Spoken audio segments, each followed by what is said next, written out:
विकसित भारताचं ध्येय साध्य करण्यासाठी वाटचाल करत असताना दुर्बल आणि सर्वात उपेक्षित असलेल्यांना समान संधी मिळण्याची काळजी घेणं आवश्यक असल्याचं राष्ट्रपती द्रौपदी मुर्मू यांनी म्हटलं आहे. ते आज केरळमधल्या तिरुअनंतपुरम इथं राजभवनात माजी राष्ट्रपती के.आर. नारायणन यांच्या अर्धपुतळ्याचं अनावरण करताना बोलत होत्या. दुर्बल आणि उपेक्षितांची स्वप्न प्रत्यक्षात येणं महत्त्वाचं असल्याचं त्या म्हणाल्या.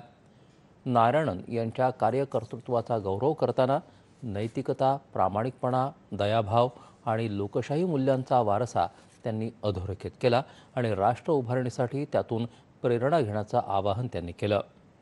त्यानंतर राष्ट्रपतींनी केरळचे आध्यात्मिक संत आणि समाजसुधारक श्री नारायण गुरु यांच्या महासमाधी शताब्दी उत्सवाचंही वाकरला इथं उद्घाटन केलं. नारायण गुरु यांचे विचार धर्म, जात, पंथाच्या सीमा ओलांडून मानवतेचा व्यापक संदेश देणारे होते असं राष्ट्रपती म्हणाल्या. त्यांनी उपेक्षित समाजाला साक्षरता, स्वावलंबन आणि नैतिकतेची शिकवण दिली असं सांगत ही शिकवण आजही प्रासंगिक असल्याचं त्या म्हणाल्या. राष्ट्रपती सध्या 4 दिवसांच्या केरळ दौऱ्यावरती आहेत.